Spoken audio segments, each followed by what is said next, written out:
Bonjour à toutes et à tous et bienvenue dans cette nouvelle Value Asset. Aujourd'hui, on va parler ensemble de l'acquisition client, comment je vois la chose par rapport aux coachs sportifs et à tous ceux qui utilisent ce concept, que ce soit dans les clubs ou sur la partie online. On va voir 3 gros concepts, d'accord? Et on va essayer de vous amener de l'activable, donc restez bien jusqu'à la fin de la vidéo pour pouvoir avoir tous les éléments qui sont, à prendre par rapport à l'acquisition client, avoir du flux de clientèle très régulièrement. Pour ma part, je m'appelle Alexandre, je suis personal trainer depuis maintenant plus d'une dizaine d'années. J'ai développé le réseau Skill Concept, c'est un réseau de coachs sportifs qui a pour but d'aider les coachs sportifs à réussir en tant que personal trainer. Et donc aujourd'hui, ma mission, c'est vraiment de vous apporter les clés par rapport au système d'acquisition client. Si vous voulez bien évidemment avoir plus d'informations, avoir d'autres vidéos, je vous laisse consulter ma page YouTube ou sinon vous pouvez intégrer mon school qui est juste en dessous de la vidéo gratuitement pour pouvoir derrière avoir accès à la vente, à la délivrabilité, voire même à la création de contenu pour ceux qui sont les plus motivés. Allez, on rentre dans le vif du sujet et on va parler aujourd'hui d'acquisition client. D'accord. Et très souvent, quand on parle d'acquisition client, il y a le mot prospection qui vient par derrière ce mot et c'est un mot qui aujourd'hui fait peur à pas mal de coachs. En général, on ne sait pas trop qu'est-ce que c'est la prospection, à quoi ça va servir. On n'ose pas déranger les gens, on n'ose pas plein de choses. Sauf qu'aujourd'hui, quand vous êtes personal trainer, la prospection, c'est essentiel. Alors du coup, je vais essayer de vous animer ça de manière un petit peu plus ludique. Mais aujourd'hui, la prospection, ça va respecter 4 pour moi, choses, 4 pour moi attitudes qui est importante pour le développement de votre activité. La première des choses, ça va être conseiller. C'est tout simple, mais aller conseiller des gens, ça fait partie de votre prospection. Quand vous êtes sur un club ou quand vous êtes sur la partie digitale, on a tellement de choses qui est sur le net qu'aujourd'hui, le fait de conseiller les gens, d'aller apporter de la connaissance, de l'aide, c'est hyper important. Ensuite, avoir la posture d'animation. Un coach sportif, c'est quelqu'un qui anime, qui motive les gens. Et ça, c'est aussi une tâche qui, pour moi, est importante de prendre en compte. Donc, le fait juste d'être là, de dire bonjour, si vous êtes sur la partie digitale, d'animer via les stories, via vos réels, via voilà tout ce que vous pouvez mettre en place pour animer, ça reste de l'acquisition. Discuter avec les gens, échanger, parler de leurs projets, parler de leurs besoins, parler de leurs problématiques, résoudre ça, ça fait partie aussi de la prospection. Et pour moi, le Graal, ça reste éduquer. L'éducation, pourquoi? Parce que lorsque vous passez votre diplôme de coach sportif, vous avez une carte professionnelle où il y a marqué dessus éducateur sportif. Vous êtes là pour éduquer les gens à la pratique sportive. Donc, n'oubliez pas que la prospection regroupe ces 4 attitudes que vous ne devez pas du tout oublier lorsque vous êtes dans cette phase d'acquisition-là. D'accord? Vous avez toute la légitimité au monde pour pouvoir avoir ces 4 attitudes. Donc on va enchaîner un petit peu sur la deuxième partie et on va parler en fait des qualités essentielles aujourd'hui en tant que personal trainer. D'accord. Peu importe encore une fois le milieu, hein, que vous soyez en club, en ligne, à domicile, sur du groupe salarié, peu importe, ce sont des qualités essentielles un bon personal trainer. Alors, je les ai mis dans un certain ordre, d'accord? Toutes communiquent entre elles et vous les avez ici. Donc, à l'écoute, pour moi, c'est quelque chose qui est important. Il faut écouter son client. Il faut le faire parler. Pourquoi? Parce que s'il ne se confie pas à vous, ben, vous allez avoir des difficultés à vous adapter à votre client et donc, du coup, à lui apporter le meilleur service possible. La majorité des coachs, lorsque j'ai créé ce diaporama, ceux qui ne fonctionnent pas, c'est qu'ils ne font que de parler d'eux-mêmes, de ce qu'ils ont fait dans leur vie, de leur diplôme. En vrai, que vous ayez des diplômes, c'est bien, je ne dis pas le contraire, mais le client, il s'en fout complètement. Lui, ce qu'il veut, le client, c'est d'atteindre ses résultats. Lorsque vous allez voir, par exemple, un médecin parce que vous êtes blessé à l'épaule, vous n'allez pas voir un médecin généraliste, vous allez voir un spécialiste de l'épaule et quand vous allez le voir, vous n'allez pas lui demander avec quelle méthode il va remettre votre épaule. Vous allez lui demander est-ce que tu es capable de me réparer l'épaule? Si c'est oui ou non, si c'est oui, on signe. C'est exactement la même chose quand vous êtes personal trainer. Donc, soyez à l'écoute. La deuxième qualité pour moi qui est essentielle, c'est la qualité empathique. Euh, c'est important de se mettre à la place de son client. C'est important de d'y aller progressivement avec son client. Alors, c'est en connexion avec la troisième, pour moi, qualité, mais ne pensez qu'à soi et de se dire que tout le monde que vous allez prendre en charge sont des sportifs de haut niveau. Ce serait vous tromper complètement. Le plus gros flux de clientèle vient des gens lambda, que ce soit sur de la petite prise de masse, de la petite perte de poids, de la remise en forme, juste être en bonne santé. Ce sont la majorité des clients. Donc, ne pensez pas qu'à vous en vous disant ouais, moi je peux faire des squats de ouf, je peux faire des cleans de ouf, je peux courir à telle vitesse. Non, on se met à la place de son client et on s'adapte. La motivation, pour moi aujourd'hui, un coach sportif doit motiver ses clients et donc les mettre en situation de réussite. Si trop régulièrement vous cassez vos clients, ben vous n'allez attirer qu'une clientèle qui aime se faire déglinguer. Et c'est encore une fois pas toute la clientèle. Les gens n'ont pas trop envie de se faire mal, surtout à l'heure actuelle où tout est en quelques claques. Comment dire, je vais trouver mes mots, mais les clients ont tout directement. Là, le corps doit s'adapter à des choses et donc du coup, il faut absolument se mettre en situation de réussite. Même si c'est des toutes petites réussites, un gainage qui passe de 20 à 25 secondes, c'est super. Un gainage qui passe de 20 à 30 secondes, c'est super. Soyez dans cette optique-là. Ne soyez pas hyper exigeant. Vous n'avez pas des sportifs de haut niveau en face de vous. Quatrième qualité, professionnelle. Bon, ben, je le dis, ça paraît bête, mais en même temps, il y a beaucoup de coachs qui ne le font pas. Nous, on a eu des coachs qui puaient la clope. Il y a eu des coachs qui sentaient la transpi dès le matin. Il est 8 heures. Ça donne pas du tout envie d'aller voir les gens. Donc, tenue propre, ponctuelle. On est organisé, on est professionnel, même si le sport, ça reste quand même dans un cadre cool. L'inverse, c'est de faire tout le temps tout à l'arrache. Le pire, c'est d'arriver tout le temps en retard, de ne jamais rien préparer, de laisser complètement ses clients à l'abandon. Ça, c'est pas du tout professionnel. Donc, c'est une qualité qui, pour moi, est importante. Et la dernière, alors là, c'est souvent sur les clubs. Maintenant, sur la partie digitale, on y est quand même pas mal. Tout le monde n'a pas forcément tout le bon matériel pour exécuter les programmes que vous demandez. Et donc, soyez conscients que rien ne se passe comme prévu sur ce que vous avez prévu au départ et que derrière, il faut savoir s'adapter. Donc, si on reste trop buté sur son programme, du coup, ça va pas le faire et vous allez rencontrer des problématiques. Donc voilà pour moi les 5 qualités essentielles.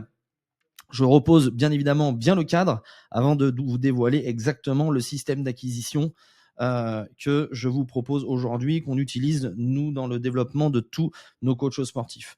Donc pour vous expliquer un petit peu le système d'acquisition, on va le faire en 2 étapes. On a d'abord la partie ici de gauche, on va être surtout en présentiel, et ici la partie online qui est plutôt à droite. Et donc on va commencer avec la partie plutôt en présentiel. Ok. Donc ici je vous ai donné 4 méthodes pour pouvoir rentrer facilement en contact avec les clients quand vous êtes sur un secteur. D'accord? Alors, hop, petite faute, on va le modifier rapidos. Donc là, en fait, c'est tout simple, quand vous êtes dans un club, mais que vous êtes à l'extérieur, que vous êtes aussi, encore une fois, à domicile, etc., c'est toujours la même chose. Restez à l'accueil ou restez là où il y a le flux de clients. Dire bonjour à chacun des clients, c'est hyper important. Ne pas rester collé sur l'ordinateur. Ça, les coachs le font trop. Pour ma part, moi, j'ai énormément fait l'erreur de rester collé à la cafetière. D'accord? Détachez-vous de ça. Allez discuter avec les gens et vraiment arrêtez de vous cacher soit sur mon téléphone, soit avec quelqu'un que vous connaissez. Allez au contact de nouvelles personnes régulièrement. Au début, oui, on se fait un petit peu mal, on se force un petit peu, mais vous allez voir qu'au fur et à mesure, ça va vous faire plaisir de voir que les gens, sont contents que vous veniez les voir. Deuxième point important, ranger les poids à la salle. Il n'y a aujourd'hui qu'une seule personne qui peut le faire, c'est les personnes qui travaillent dans le club. D'accord? Décidément. Il y a que les personnes qui travaillent dans le club qui peuvent le faire. Et donc, du coup, ça va vous apporter, et d'une part, de la visibilité parce que les gens vont le voir que vous rangez les poids dans le club. Et ça va aussi apporter de la crédibilité dans la salle puisque votre salle doit être carrée et doit être propre. Ok, ça enchaîne un petit peu avec le troisième point, nettoyer les machines. Il y avait un des coachs qui, une fois, me disait, moi j'ai du mal à aller voir les gens, etc., parce que j'ai peur de les déranger. Et donc il prenait une petite chiffonnette, un petit pchit, et il faisait semblant de nettoyer les machines à côté des clients. Et ça lui permettait de casser sa barrière limitante et de pouvoir aller discuter avec les gens. Alors, les gens disaient, ah mais ça fait plaisir de voir un coach qui nettoie les machines. Et du coup, ça lui permettait d'engager la discussion avec les adhérents, bien évidemment. Ça permet aussi d'avoir une visibilité dans le club en termes de qualité. Votre club est propre tout simplement. Et donc, ça donne forcément envie à vos clients derrière de venir sur le club. Le dernier point, qui n'est pas des moindres, sécuriser les clients. Quand vous êtes dans un club, vraiment, c'est juste dingue aujourd'hui ce qu'on peut voir sur les réseaux sociaux. Les mouvements sont vraiment dégueulasses et il y a des gens qui ne se rendent pas compte de ça. Vraiment, allez les voir au lieu de... J'ai déjà vu des coachs qui se foutaient de la gueule des gens et ça, c'est juste pas possible. Quand vous êtes coach, vous êtes éducateur. Encore une fois, je reviens sur les qualités qu'on a mis juste au-dessus. Et donc, du coup, vous devez aller corriger ces gens-là, leur dire, ben voilà, attention, tu fais pas bien ton mouvement, tu fais ci, tu fais ça. Au moins, avoir la conscience professionnelle, cool. De ce côté-là, en termes d'objectifs, vraiment, si vous êtes dans une phase d'expansion et vous êtes surtout dans une phase de démarrage, que vous partez de moins de 1500 €, votre seule préoccupation journalière doit être d'aller voir des nouveaux clients tous les jours. Un objectif très facile, c'est 10 clients par jour, 10 personnes par jour, et d'entretenir cette discussion-là très régulièrement. Et donc, le fait d'aller voir régulièrement ces personnes-là tous les jours, ça va vous apporter ce fameux flux de nouvelles clientèles qui sont au bout d'un moment intéressées pour aller rentrer dans votre process commercial, qui est ici le process de vente. Ok ? Je ne vais pas aller détailler plus loin, mais en tout cas, prenez en compte que la première des choses, c'est d'obtenir une méthode. La méthode de savoir comment je vais rentrer en contact avec ces clients-là. Alors, je pourrais vous en donner une vingtaine. Moi, c'est celle que j'utilisais principalement dans mes clubs et celle auquel j'ai eu des retours. Mais en tout cas, voilà, avoir une méthode. Ensuite, à quoi sert cette méthode? Ça sert à attirer les gens vers vous. Donc là, je vous ai donné les bénéfices, bien évidemment, à attirer les gens vers vous. Et l'idée, c'est de les faire basculer vers un bassin de rétention pour que derrière, finalement, ça travaille. Alors, quand vous êtes au club, le bassin de rétention, c'est le club. Et puis, éventuellement, ce que vous allez mettre en place sur le parti digital. Mais en tout cas, les mettre dans un bassin de rétention pour que derrière, ça enclenche sur le process de vente. Sur la partie online, souvent, c'est une des choses qui est importante pour pas mal de, de coachs. Je trouve qu'au départ, c'est pas nécessaire quand vous êtes sur la partie présentielle de développer le online, ou en tout cas d'être dans une phase d'expansion sur la partie digitale. Mais quand vous avez compris comment ça fonctionne avec le process d'acquisition, avec le fait de se comporter avec les gens correctement, avec vendre des prestations de coaching, derrière, vous pouvez commencer à développer le digital dans un second temps. Ok ? Mais sur les 0 à 3 mois, vraiment, ne portez pas trop attention sur cette partie-là. Maintenant que vous avez compris ce qui se passe en présentiel, on va partir sur la partie online. Je vous ai mis les 4 principaux canaux aujourd'hui. Facebook, le gros avantage de Facebook, alors bien évidemment, c'est une fois que vous avez identifié votre niche, une fois que vous connaissez votre client idéal par cœur, vous pouvez accéder à des groupes, puisque Facebook reste quand même un réseau social de communauté, où vous pouvez répondre aux questions régulièrement, ce qui fait qu'ils vont avoir l'avis d'un coach sportif très régulier et ça va attirer des gens forcément vers vous. Ok ? L'idée, alors je vais rester sur cette branche-là, c'est d'aller contacter ou en tout cas interagir avec une trentaine de personnes par jour. Instagram, aujourd'hui, la méthode qui fonctionne bien, bien évidemment, ça va évoluer dans le temps, mais en tout cas, ce qui fonctionne bien, c'est de poster ce que vous faites, de donner des conseils, d'être éducatif sur cette plateforme. Et l'idée derrière, après, c'est d'aller interagir avec les personnes qui vont venir liker, qui vont venir regarder vos stories, qui vont venir liker aussi vos stories. Voilà, les personnes qui vont être en interaction superficielle avec vous. Donc, c'est pas forcément les personnes qui vont vous DM en direct. D'accord ? Troisième plateforme, hyper intéressante pour le B2B, si vous vous occupez des personnes qui ont déjà un business. Le but, c'est de s'abonner aux personnes de votre niche, d'accord ? C'est la manière la plus rapide. Et ensuite, de résoudre des problèmes gratuitement à ces personnes-là pour derrière leur mettre un petit peu la puce à l'oreille ou éventuellement les diriger vers une chaîne YouTube ou vers un school, ce qu'on viendra expliquer juste après. Quatrième, c'est la partie TikTok. L'avantage de TikTok, c'est que ça va vous permettre d'avoir énormément de vues. C'est l'objectif principal de TikTok, de tracter à mort des vues. Et donc, gardez le même format que vous avez sur Instagram pour vous permettre derrière d'orienter les personnes vers un YouTube. Alors, l'objectif de YouTube ici, c'est tout simplement de faire travailler les gens et de leur donner de la valeur ou de leur expliquer un petit peu ce que vous faites dans votre quotidien. Donc, que ce soit un challenge sportif, que ce soit votre morning routine, que ce soit votre alimentation, votre objectif du moment, peu importe, partagez votre quotidien, partagez des conseils au travers de ça. Et aujourd'hui, c'est le format qui marche le plus.